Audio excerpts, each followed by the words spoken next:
any candidate. But that's their prerogative. In my case, I will continue to work, then with whatever resources we have, although limited, kasyahin naman natin.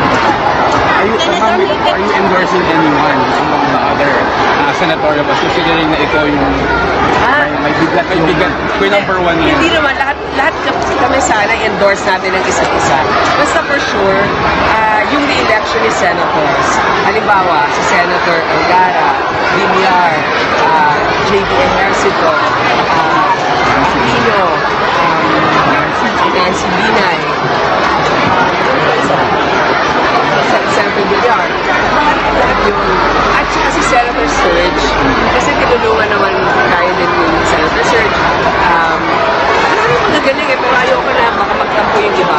Basta nabanggit ko ng Senator Surge sa labas ng re-election is kasi iba naman yung